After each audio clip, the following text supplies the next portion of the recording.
Third সেমিস্টারের প্রিয় ছাত্রছাত্রী, আজকের বাংলা অনার্সের স্টুডেন্ট, তোমাদের জন্য অলংকারের দ্বিতীয় পর্বের ক্লাস আমি নেব। আজকের পর্বে আমরা যে বিষয়গুলো নিয়ে আলোচনা করব সেগুলো হলো শব্দালঙ্কারের যে দুটি ভাগ বাকি ছিল, অর্থাৎ শ্লেষ অলঙ্কার এবং পুনরুক্ত বদাভাস, আর অর্থালঙ্কার থেকে অর্থালঙ্কারের সংজ্ঞা, বৈশিষ্ট্য, তার শ্রেণীবিভাগ এবং সাদৃশ্যমূলক অর্থালঙ্কারের বিভিন্ন বিভাগের মধ্যে প্রথম দুটি বিভাগ অর্থাৎ উপমা ও রূপক, এই দুটো নিয়ে আজকের আলোচনা। তাহলে আমি সরাসরি আলোচনাতে চলে যাই। শ্লেষ অলঙ্কার শব্দালঙ্কারের একটি বিশেষ ভাগ হচ্ছে শ্লেষ অলঙ্কার। বিষয়টা কি না, যখন একটি শব্দ একবার মাত্র ব্যবহৃত হয় অথচ তা বিভিন্ন অর্থকে প্রকাশ করে, তখনই তাকে কিন্তু শ্লেষ অলঙ্কার বলা হয়। ব্যবহৃত হবে একবার, কিন্তু অর্থ প্রকাশ করবে নানান, ভিন্ন ভিন্ন। আমি একটু উদাহরণ দিয়ে বিষয়টা তোমাদের বোঝানোর চেষ্টা করি। কবি ঈশ্বর গুপ্তের একটি লাইন: কেবলে ঈশ্বর গুপ্ত ব্যাপ্ত চরাচর, যাহার প্রভায় প্রভাব পায় প্রভাকর। এখানে তিনটি শব্দকে আমি বেছে নিচ্ছি: ঈশ্বর, গুপ্ত আর প্রভাকর। তিনটি শব্দ। ঈশ্বর এই শব্দটির প্রথম অর্থ প্রকাশ পাচ্ছে কবি ঈশ্বর গুপ্ত, দ্বিতীয় অর্থ প্রকাশ পাচ্ছে ভগবান বা জগদীশ্বর। গুপ্ত এই শব্দটির প্রথম অর্থ প্রকাশ পাচ্ছে অকেজ, দ্বিতীয় অর্থ প্রকাশ পাচ্ছে লুক্কায়িত বা লুকিয়ে থাকা। আর প্রভাকর এই শব্দটির প্রথম অর্থ প্রকাশ পাচ্ছে প্রভাকর, অর্থাৎ সংবাদ প্রভাকর নামক পত্রিকা, যা ঈশ্বরগুপ্ত সম্পাদনা করতেন। আর এর দ্বিতীয় অর্থ কি? সূর্য। তাহলে এই লাইনের প্রথম অর্থ কি দাঁড়াচ্ছে? প্রথম অর্থ থেকে যদি আমি বাক্য করি, কি দাঁড়াচ্ছে? যে কে বলে ঈশ্বরগুপ্ত একজন অখ্যাত কবি, তিনি তো সর্বত্র পরিচিত, তাঁরই কর্মদক্ষতায় বা তাঁর প্রতিভা বলে প্রভাকর নামক পত্রিকাটি সর্বজন স্বীকৃত হয়েছে। কে বলে ঈশ্বর গুপ্ত ব্যপ্ত চরাচর, যাহার প্রভায় প্রভা পায় প্রভাকর। এটা গেল প্রথম অর্থ। দ্বিতীয় অর্থ কি দাঁড়াচ্ছে?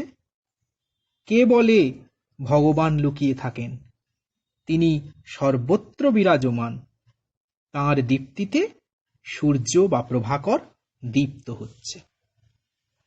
তাহলে আমরা দেখতে পাচ্ছি যে একটি শব্দ পংক্তিতে একবার ব্যবহৃত হচ্ছে অথচ ভিন্ন ভিন্ন অর্থ প্রকাশ করছে।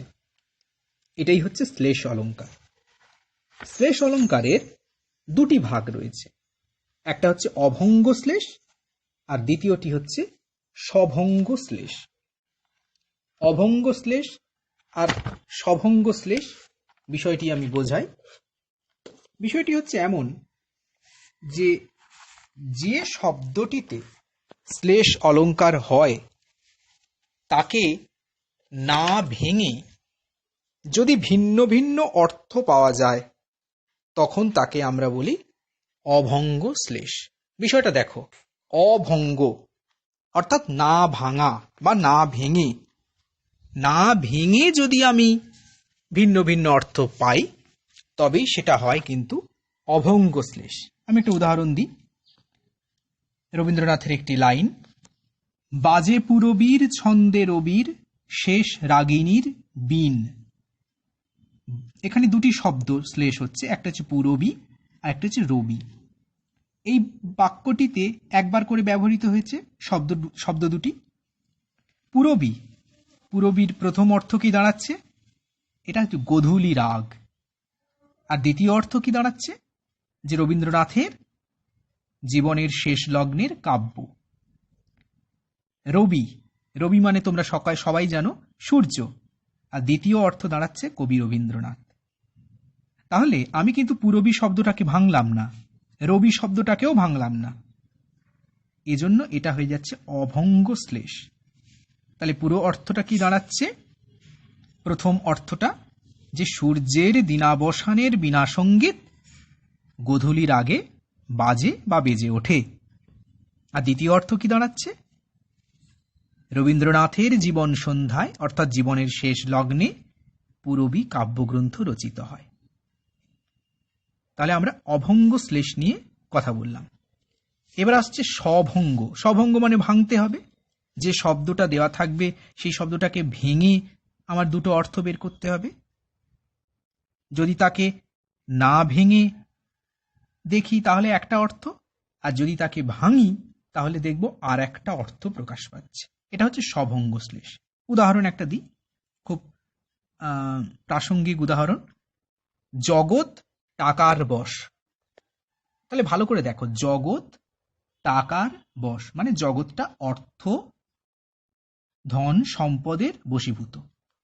তাহলে টাকার শব্দটাকে আমি না ভেঙে একটা অর্থ পেলাম। কিন্তু যদি টাকার শব্দটাকে ভাঙি তাহলে কেমন দাঁড়াচ্ছে? জগৎটা কার বশ। তাহলে টা এই অংশটা আমি যদি জগতের সঙ্গে যুক্ত করে দিই তাহলে হয় জগৎটা। তখন লাইনটা কি দাঁড়াচ্ছে? জগৎটা কার বশ, অর্থাৎ জগৎ কার বশীভূত। এই একটা প্রশ্নবোধক বাক্য তৈরি হচ্ছে। এটা হচ্ছে স্বভঙ্গ শ্লেষ। আরো অনেক উদাহরণ রয়েছে, তোমরা আশা করি বইগুলো দেখলে সেই উদাহরণগুলো পাবে। আমি এবার সরাসরি চলে যাই পুনরুক্ত বদাভাস। পুনরুক্ত বদাভাস, পুনরুক্ত মানে হচ্ছে পুনরায় উক্ত, অর্থাৎ রিপিটেশন। কোনো বাক্যে একই অর্থে একের বেশি শব্দ বিভিন্ন রূপে ব্যবহৃত হয়েছে বলে যদি মনে হয়, কিন্তু একটু বিবেচনা করলে আমরা দেখি যে তারা এক অর্থে প্রযুক্ত হয় না, তারা আদতে সমার্থক শব্দ, কিন্তু তারা ভিন্ন ভিন্ন অর্থে ব্যবহৃত হচ্ছে। আবার বলছি, আদতে দুটি সমার্থক শব্দ যদি পাশাপাশি ব্যবহৃত হয় কিন্তু ভিন্ন ভিন্ন অর্থে ব্যবহৃত হয়, তখন সেটা হয়ে যাচ্ছে পুনরুক্ত বদাভাস। আমি একটা উদাহরণ দিই, আবারও রবীন্দ্রনাথের লাইন, তনু দেহটি সাজাবো তব আমার আভরণে। তোমরা সকলে জানো যে তনু মানে শরীর, দেহ মানেও শরীর। তাহলে স্বাভাবিকভাবে মনে হতে পারে কি তনু দেহ মানে একই সমার্থক শব্দ, একটা শব্দের সমার্থক শব্দ ব্যবহৃত হচ্ছে মানে একই অর্থে ব্যবহৃত হচ্ছে। আসলে কিন্তু তা নয়। এখানে তনু দেহ, এই তনু শব্দটা কিন্তু ব্যবহৃত হচ্ছে ছিপছিপে অর্থে, আর দেহ মানে শরীর, সেই অর্থ।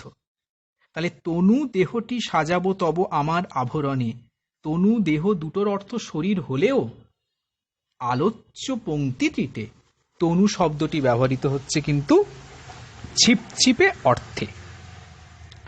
আর একটা উদাহরণ দিই, ত্রিজামা যামিনী একা বসে গাহি, হতাশ পথিক সে যে আমি সেই আমি। ত্রিজামা যামিনী, আমরা জানি যে ত্রিজামা মানে রাত্রি, যামিনী মানেও রাত্রি, কিন্তু এখানে ত্রিজামা মানে জাম মানে প্রহর, 3 প্রহর অর্থে ব্যবহৃত হচ্ছে, আর যামিনী মানে ব্যবহৃত হচ্ছে রাত্রি অর্থে।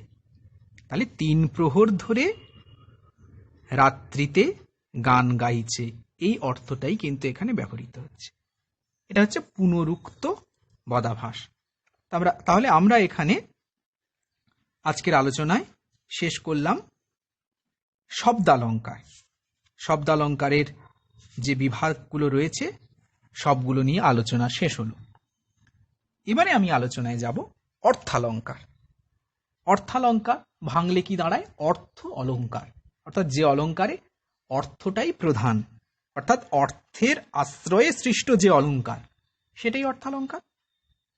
যে অলঙ্কার সম্পূর্ণভাবে অর্থের উপরে নির্ভরশীল, অর্থের উপরে তার প্রতিষ্ঠা, সেটাই অর্থালঙ্কার।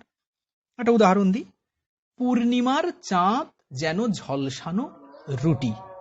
পূর্ণিমার চাঁদ যেন ঝলসানো রুটি। তাহলে এখানে দেখো, ভালো করে খেয়াল করে দেখো যে পূর্ণিমার চাঁদ যেন ঝলসানো রুটি, এখানে শব্দের কোনো বহিরঙ্গ ঐশ্বর্য কিন্তু নেই। পূর্ণিমার চাঁদকে দেখে ক্ষুধাতুর কবির মনে পড়ছে সামান্য খাদ্য রুটির কথা। চাঁদের মধ্যে তিনি রুটির প্রতিচ্ছবিকে দেখেছেন। চাঁদ বিস্তৃত হয়েছে তার ক্ষুধা চাঁদ পর্যন্ত, এবং চাঁদের সৌন্দর্য সেই ক্ষুধার কাছে কিন্তু গৌণ হয়ে যাচ্ছে। এই যে শব্দের অর্থ দিয়ে পাঠককে একটা রসের আস্বাদন দেওয়া, এটাই কিন্তু অর্থালঙ্কার। তাহলে পূর্ণিমার চাঁদ যেন ঝলসানো রুটি, এটা একটা প্রকৃত অর্থালঙ্কারের উদাহরণ। এবার আমি যাই যে অর্থালঙ্কারের কি কি বৈশিষ্ট্য আমরা এখানে পাবো। অর্থালঙ্কারের কি কি বৈশিষ্ট্য রয়েছে?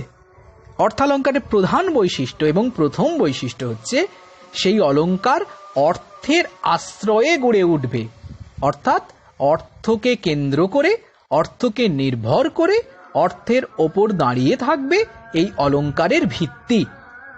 আর দ্বিতীয় বৈশিষ্ট্য হচ্ছে যে এই অলঙ্কারে বাইরের রূপ আদৌ বিবেচ্য হবে না। এখানে বাইরের রূপ কিন্তু গৌণ, মূল রূপ কিন্তু অর্থ, অর্থাৎ অন্তর্মহল, যে অর্থ সেটাই কিন্তু প্রধান হয়ে দাঁড়াচ্ছে।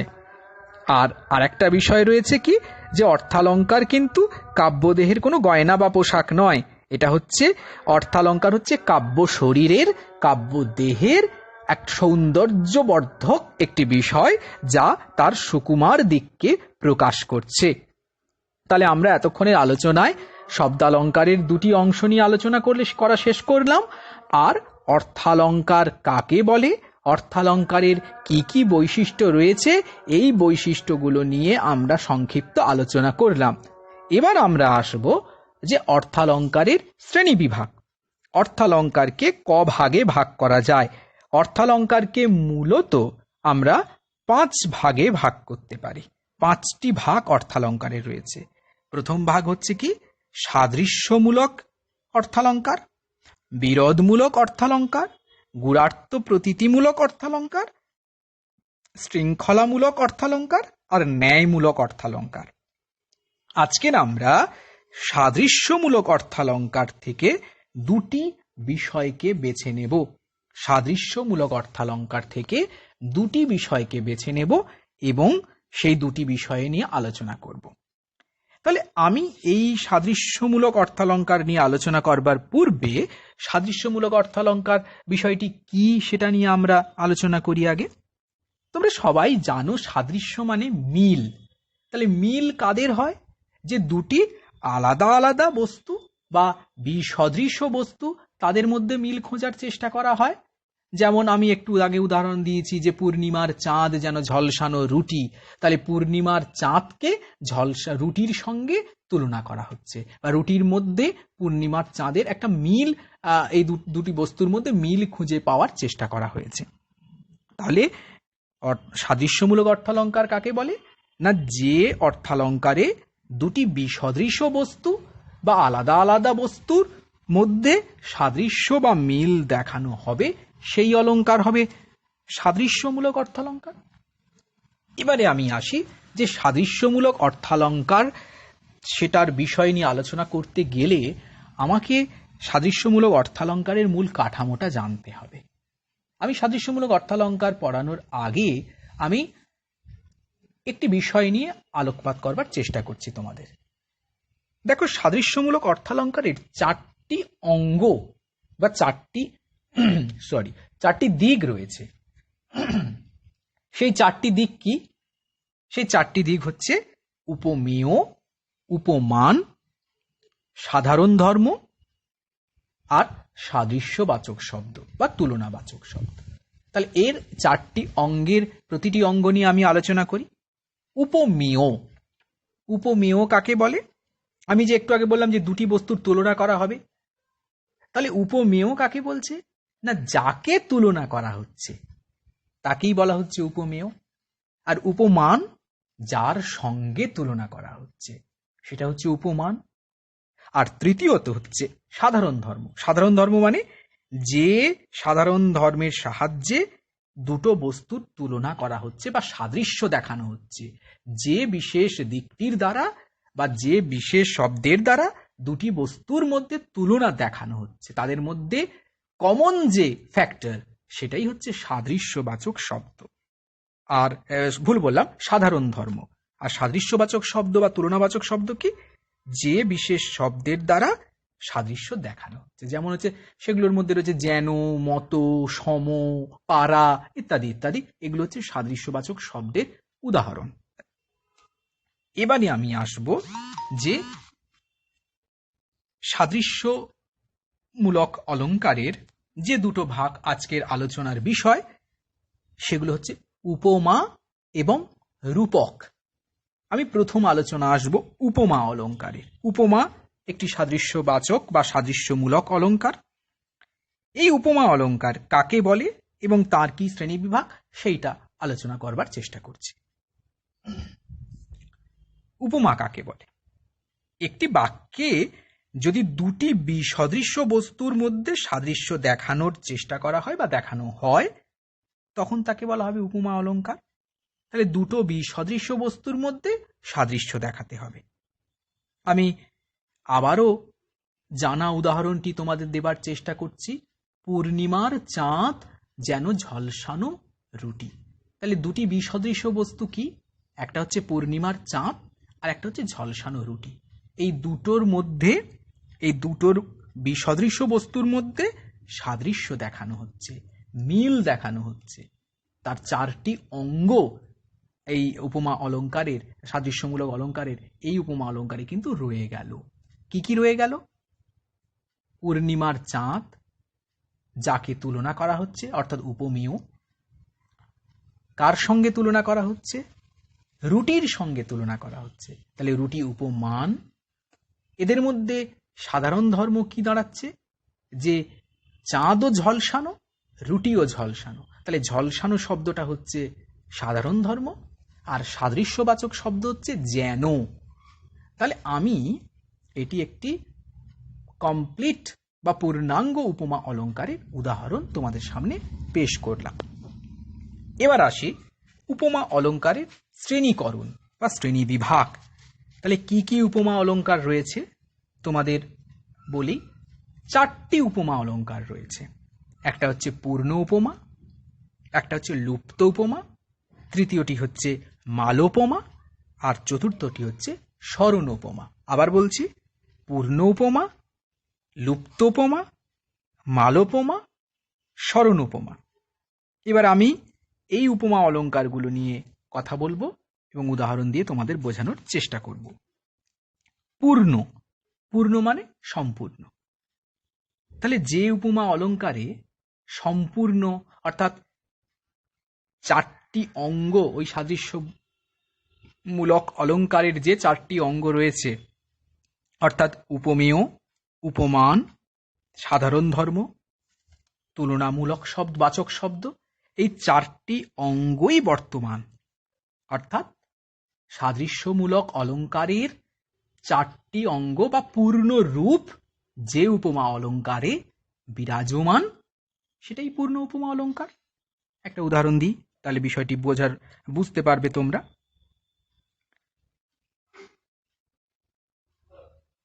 আমি যদি বলি কবি শক্তি চট্টোপাধ্যায়ের একটি লাইন, বৃষ্টি পড়ে এখানে 12 মাস, এখানে মেঘ গাভীর মতো চড়ে।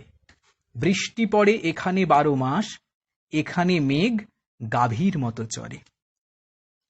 তাহলে এখানে মেঘ, এটি হচ্ছে উপমেয়, অর্থাৎ মেঘকে তুলনা করা হচ্ছে। কার সঙ্গে তুলনা করা হচ্ছে? গাভী। তাহলে গাভীটা হচ্ছে উপমান।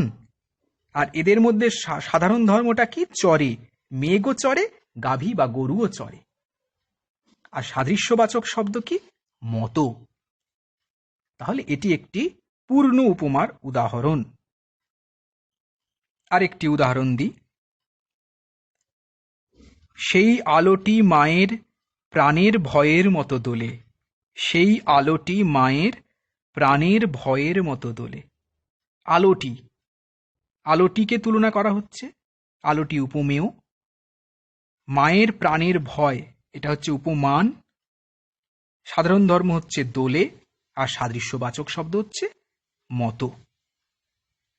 তাহলে এটি হচ্ছে পূর্ণ উপমা অলঙ্কারের উদাহরণ। আর একটা উদাহরণ দিয়ে আমি ব্যাখ্যায় যাব না, উদাহরণটি পেশ করছি তোমাদের সামনে। রবীন্দ্রনাথেরই লাইন, শুভ্র ললাটে ইন্দু সমান ভাতিছে স্নিগ্ধ শান্তি। অভিসার কবিতার লাইন রবীন্দ্রনাথের, শুভ্র ললাটে ইন্দু সমান ভাতিছে স্নিগ্ধ শান্তি। উপমেয় শান্তি, উপমান ইন্দু বা চাঁদ, সাধারণ ধর্ম স্নিগ্ধতা, সাদৃশ্যবাচক শব্দ হচ্ছে সমান। এবার আমি আসি লুপ্ত উপমা। লুপ্ত মানে কি? বিলুপ্ত হওয়া। উপমা অলঙ্কারের যে 4টি অঙ্গ রয়েছে, এই 4টি অঙ্গের ভেতরে যদি কোনো একটি অঙ্গ বা একাধিক অঙ্গ যদি লুপ্ত থাকে বা উহ্য থাকে, সেটাই হবে লুপ্ত উপমা। তাহলে সংজ্ঞাটা কি দাঁড়াচ্ছে? যে উপমা অলঙ্কারে 4টি অঙ্গ অর্থাৎ উপমেয়, উপমান, সাধারণ ধর্ম ও সাদৃশ্যবাচক শব্দ, এই 4টি অঙ্গের মধ্যে যে কোনো একটি অঙ্গ বা একাধিক অঙ্গ লুপ্ত থাকে বা উহ্য থাকে, সেটা হচ্ছে লুপ্ত উপমা অলঙ্কার। উদাহরণ দিই। উদাহরণটা কি? আমি খুব পরিচিত একটি উদাহরণ দিই। বন্যেরা বনে সুন্দর, শিশুরা মাতৃক্রোড়ে। বন্যেরা বনে সুন্দর, শিশুরা মাতৃক্রোড়ে। তাহলে এখানে বন্যেরা অর্থাৎ বন্য প্রাণীরা, এই বন্যেরা এটা হচ্ছে উপমেয়, কারণ বন্যেরা এর সঙ্গে তুলনা, মানে একে তুলনা করা হচ্ছে কার সঙ্গে? শিশুদের সঙ্গে তুলনা করা হচ্ছে। তাহলে শিশুরা হচ্ছে উপমান। এদের মধ্যে সাধারণ ধর্ম কি? সুন্দর। বন্যেরাও সুন্দর, শিশুরাও সুন্দর। বন্যেরা যেমন বনে সুন্দর, তেমনি শিশুরা মাতৃক্রোড়ে সুন্দর। কিন্তু খেয়াল করে দেখো, সাদৃশ্যবাচক শব্দ অর্থাৎ যেন, মতো, সম, এগুলো বিরাজ করছে না। অর্থাৎ এটি একটি লুপ্ত উপমা অলঙ্কারের উদাহরণ। আরেকটি উদাহরণ দিই আমি, তাহলে তোমাদের বুঝতে সুবিধা হবে। বনলতা সেন কবিতা তোমাদের সকলের জানা, জীবনানন্দ দাশের। সেখানে একটি লাইন রয়েছে, পাখির নীড়ের মতো চোখ তুলে নাটোরের বনলতা সেন। তাহলে উপমেয় কি? চোখ, চোখকে তুলনা করা হচ্ছে। উপমান কি? পাখির নীড় বা পাখির বাসা। এদের সাধারণ ধর্ম কিন্তু কিছুই নেই, সাধারণ ধর্মটা লুপ্ত রয়েছে। আর সাদৃশ্যবাচক শব্দ মতো। সুতরাং এটি একটি লুপ্ত উপমা অলঙ্কারের উদাহরণ। তৃতীয় যে অলঙ্কারটি রয়েছে সেটা হচ্ছে মালোপমা। উপমা অলঙ্কারের তৃতীয় ভাগ মালোপমা। মালোপমা যদি আমি ভাঙি তাহলে দাঁড়ায় মালা প্লাস উপমা। মালা মানে কি? মালা গাঁথা। মালায় কত ফুল থাকে? অনেক ফুল থাকে। ঠিক একই রকম ভাবে এই উপমা অলঙ্কারে উপমেয় থাকবে একটি, কিন্তু উপমান থাকবে একাধিক। একাধিক উপমানের মালা নিয়ে এই উপমানটি, এই অলঙ্কারটি গঠিত হবে। উদাহরণ একটি দিই। দুধের মতো, মধুর মতো, মদের মতো সুরে গেয়েছিলাম গান। তাহলে এখানে গানটা হচ্ছে উপমেয়, আর উপমান অনেকগুলো রয়েছে। দুধ রয়েছে, মধু রয়েছে, মদ রয়েছে। সুতরাং একটি উপমেয় বোঝাতে গিয়ে, একটি উপমেয়কে তুলে ধরতে গিয়ে একাধিক উপমানকে খাড়া করতে হচ্ছে। এটি হচ্ছে মালোপমা। আরেকটি উদাহরণ আমি দেব। উদয় শিখরে সূর্যের মতো সমস্ত প্রাণ মম চাহিয়া রয়েছে নিমেষ নিহত একটি নয়ন সম। এখানে উপমেয় একটি, সে উপমেয়টা কি? প্রাণ। আর উপমান দুটি। কি উপমান রয়েছে? কার সঙ্গে তুলনা করা হচ্ছে? সূর্যের সঙ্গে, নয়নের সঙ্গে। কাকে তুলনা করা হচ্ছে? প্রাণকে তুলনা করা হচ্ছে। এটা একটি মালোপমার উদাহরণ। শেষত যে উপমা অলঙ্কারটি নিয়ে আমি কথা বলবো সেটা হচ্ছে স্মরণ উপমা। স্মরণ উপমা, স্মরণ করা মানে কি? মনে করা। অর্থাৎ একটি বস্তুকে দেখে যদি অন্য কোনো বস্তুর স্মৃতি জেগে ওঠে তবে কাব্যে একটা চমৎকারিত্ব সৃষ্টি হয়। সেটাই হচ্ছে স্মরণ উপমা, বা তাকে স্মরণও বলা হয়। আমি একটি উদাহরণ দিই স্মরণ উপমার, খুব পরিচিত উদাহরণ। কালো জল ঢালিতে সই কালা পড়ে মনে, নিরবধি কালা দেখি শয়নে স্বপনে। কালো জল ঢালিতে সই কালা পড়ে মনে। আমরা জানি পদাবলীর রাধিকার প্রণয়ী ছিলেন কৃষ্ণ। কৃষ্ণের গায়ের রং কালো, আর রাধিকা কালো জল ঢালতে গেলেন, অমনি প্রণয়ী বা তার প্রেমিক কৃষ্ণের সেই কালো রঙের কথা তার মনে পড়ল। আমরা দেখতে পাচ্ছি এই অংশে উপমেয় কোনটা? কালা। কালা মানে হচ্ছে কৃষ্ণ। উপমান কোনটা? কার সঙ্গে তুলনা করা হচ্ছে? কালো জলের সঙ্গে। সাধারণ ধর্ম কোনটা? কালো। জলও কালো, কৃষ্ণও কালো। আর সাদৃশ্যবাচক শব্দ এখানে নেই। সুতরাং আমরা একটা বিষয় পরিষ্কার হয়ে যাচ্ছি যে কালো জলের সঙ্গে কৃষ্ণের কালো রূপের তুলনা করা হচ্ছে। কালো জলের প্রত্যক্ষ অনুভব রাধার মনে কৃষ্ণের স্মৃতিকে জাগরিত করছে।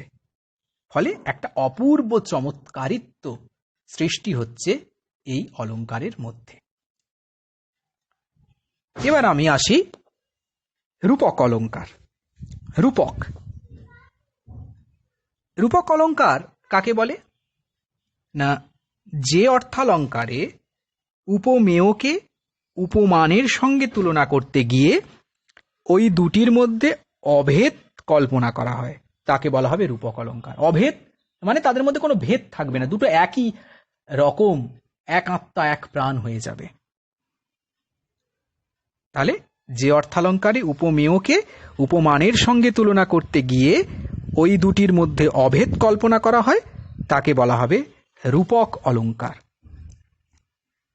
একটা লাইন বলি, দেখিবারে আঁখি পাখি ধায়। তাহলে আঁখি পাখি, আঁখি হচ্ছে উপমেয় আর উপমান হচ্ছে পাখি। খেয়াল করে দেখো, দেখিবারে আঁখি পাখি ধায় মানে আঁখি রূপ পাখি ধাইছে। অর্থাৎ এই যে আঁখি রূপ পাখি, অর্থাৎ উপমেয় এবং উপমান, এই দুইয়ের মধ্যে কিন্তু এক অভেদ কল্পনা করা হচ্ছে। তাই আঁখি পাখিটা হচ্ছে রূপক অলঙ্কারের উদাহরণ। রূপক অলঙ্কারে আমরা দেখেছি যে সাদৃশ্যবাচক শব্দ থাকে না। এই অলঙ্কার চারটি ভাগ রয়েছে: নিরঙ্গ রূপক, সাঙ্গ রূপক, পরস্পরিত রূপক, অধিকার রূঢ় বৈশিষ্ট্য রূপক। আমি নিরঙ্গ রূপক নিয়ে আলোচনা করি। আবার নিরঙ্গ রূপকের দুটি ভাগ রয়েছে, মালা নিরঙ্গ রয়েছে, সাধারণ নিরঙ্গ রয়েছে। নিরঙ্গ রূপক কাকে বলে বললেই এ দুটো উদাহরণ দিলে পেরিয়ে যাবে। নিরঙ্গ মানে কি? যে রূপক অলঙ্কারে একটি উপমেয়র সঙ্গে একটি উপমানের অভেদ কল্পনা করা হবে। অর্থাৎ একটাই উপমান, একটাই উপমেয়, তাদের অভেদ হবে। যেমন আমি আগের উদাহরণটা দিলাম, দেখিবারে আঁখি পাখি ধায়। তাহলে আঁখি পাখি, আঁখি উপমেয়, পাখি উপমান, এই দুই, একটি উপমেয় আর একটি উপমানের মধ্যে অভেদ কল্পনা করা হচ্ছে। এটা হচ্ছে নিরঙ্গ রূপক। একটা নিরঙ্গ রূপকের দুটো ভাগ, কেবল নিরঙ্গ বা সাধারণ নিরঙ্গ। নিরঙ্গ রূপক আর কেবল নিরঙ্গ রূপক একই, একটি মাত্র উপমেয় উপমানের মধ্যে অভেদ কল্পনা করা হবে। কিন্তু মালা নিরঙ্গ রূপকে একটি উপমেয়র সঙ্গে একাধিক উপমানের অভেদ কল্পনা করা হবে। একাধিক উপমানের অভেদ কল্পিত হলে সেটা হবে মালা নিরঙ্গ রূপক। কাজী নজরুল ইসলামের একটি লাইন বলি উদাহরণস্বরূপ, আমি টর্পেডো, আমি ভীম ভাসমান মাইন, আমি ধৈর্যটি, আমি এলোকেশে ঝড় অকাল বৈশাখীর। দেখো এখানে উপমেয় কি? একটি, আমি, আর উপমান চারটি, টর্পেডো, মাইন, ঝড়, ধৈর্যটি। তাহলে একটি উপমেয় আমির সঙ্গে 4টি উপমানের অভেদ কল্পিত হয়েছে বলে এটি মালা নিরঙ্গ রূপক। আরেকটি উদাহরণ দিয়ে আমি পরেরটায় যাব। আমি বিদ্যাপতির দুটি লাইন বলি। হাথক দর্পণ মাথক ফুল, নয়নক অঞ্জন মুখক তাম্বুল, হৃদয়ক মৃগমদ গীমক হার, দেহক সরবস গেহক সার। এখানে উপমেয় একটি, তুমি বা কৃষ্ণ, এটি উজ্জ্ব রয়েছে, কিন্তু উপমান অনেকগুলো। দর্পণ, ফুল, অঞ্জন, তাম্বুল, মৃগমদ, হার, দেহ সর্বস্বতা, গৃহ, শ্রেষ্ঠত্ব, সবটা একটা মালা, উপমানের একটি মালা গ্রন্থিত হয়েছে। সুতরাং এটি একটি মালা নিরঙ্গ রূপক। এরপরে রূপক রয়েছে কি? সাঙ্গ রূপক। সাঙ্গ রূপকের উদাহরণ আমরা দেব। তার আগে সাঙ্গ রূপক নিয়ে একটু সংজ্ঞায়ন করি। সাঙ্গ রূপক কাকে বলে? না, যেখানে উপমেয় এবং উপমানের মধ্যে অভেদ কল্পনা থাকবে, তার পাশাপাশি উপমেয়র বিভিন্ন অঙ্গ প্রত্যঙ্গের সঙ্গে উপমানের বিভিন্ন অঙ্গ প্রত্যঙ্গেরও অভেদ কল্পিত হবে। বিষয়টা কি? উপমেয়, মূল উপমেয় উপমান থাকবে, তাদের শাখা প্রশাখার সঙ্গেও একটা উপমেয়র শাখা প্রশাখার সঙ্গে তার উপমানের শাখা প্রশাখারও অভেদ কল্পিত হবে। আমি উদাহরণ দিলে বিষয়টি আরো সুন্দরভাবে বোঝা যাবে। রামপ্রসাদ সেনের লাইন, ডুবদেরে মন কালী বলে, হৃদি রত্নাকরের অগাধ জলে, কামাদি 6 কুম্ভীর আছে, আহার লোভে সদাই চলে, তুমি বিবেক হলদি গায়ে মেখে যাও, ছোঁবে না তার গন্ধ পেলে। এখানে মূল উপমেয় কি? হৃদি বা হৃদয়। আর উপমান কি? মূল উপমান রত্নাকর। এদের মধ্যে হৃদি রত্নাকর, এদের মধ্যে অভেদ কল্পিত হয়েছে, কিন্তু উপমেয়, মূল উপমেয়র দুটি আবার অঙ্গ রয়েছে, শাখা রয়েছে। একটা হচ্ছে কামাদি আর একটা হচ্ছে বিবেক। আর মূল উপমানের যে রত্নাকর, সেই রত্নাকরের দুটি অঙ্গ রয়েছে বা শাখা রয়েছে, সেটা হচ্ছে কুম্ভীর আর একটা হচ্ছে হলদি। তাহলে লক্ষণীয় যে কামাদির সঙ্গে কুম্ভীর এবং বিবেকের সঙ্গে হলদির অভেদ কল্পিত হয়েছে। তার আগে আমরা দেখতে পাচ্ছি যে হৃদয় এবং রত্নাকরের মধ্যেও অভেদ কল্পিত হয়েছে, যেটা মূল উপমেয়, মূল উপমান। তাহলে সাঙ্গরূপকে কি দেখতে পাচ্ছি? যে উপমেয় এবং উপমানের অভেদ কল্পনা তো থাকবেই, পাশাপাশি তার শাখা প্রশাখার সঙ্গেও অভেদ কল্পিত হবে। এবার হচ্ছে পরস্পরিত রূপক। এক জোড়া উপমেয় উপমানের অভেদ কল্পনা করে যে রূপক অলঙ্কার হয়, তাকে পরিস্ফুট করতে গিয়ে যদি আরেক জোড়া উপমেয় বা উপমানের তাদের মধ্যে অভেদ কল্পনা করা হয়, তবে সেটা পরস্পরিত রূপক। কি বিষয়টা দাঁড়াচ্ছে? এক জোড়া উপমেয় উপমার অভেদ কল্পনা করে যে রূপক অলঙ্কার হচ্ছে, তাকে তুলে ধরতে গিয়ে যদি আরেক জোড়া উপমেয় উপমানের অভেদ কল্পিত হয়, তবে সেটা হচ্ছে পরস্পরিত রূপক। মধুসূদন দত্তের লাইন উদাহরণস্বরূপ বলতেই হবে। প্রবাসে দৈবের বসে জীব তারা যদি খসে, এ দেহ আকাশ হতে নাহি ক্ষেত তাহে। তাহলে প্রথম রূপক কি? জীব তারা, জীব রূপ তারা। তাহলে জীব হচ্ছে উপমেয় আর তারা হচ্ছে উপমান, এ দুয়ের অভেদ কল্পিত হচ্ছে। এটা বোঝাতে গিয়ে দ্বিতীয় রূপকটা কি এসেছে? দেহ আকাশ।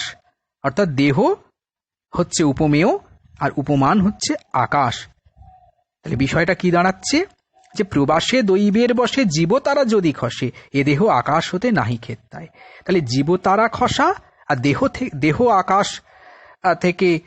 আকাশ হতে নাহি ক্ষেত থাকা, এ দুটো কিন্তু বিষয় হয়ে যাচ্ছে রূপক অভেদ। এই বিষয়টা হয়ে যাচ্ছে পরস্পরিত রূপক। আর একটা উদাহরণ দিই। জীবন উদ্যানে তোর যৌবন কুসুম ভাতি, কতদিন রবে। জীবন উদ্যান, জীবন উপমেয়, উদ্যান উপমান। যৌবন দ্বিতীয় রূপকটা কি হচ্ছে? যৌবন কুসুম। যৌবন উপমেয়, কুসুম উপমান।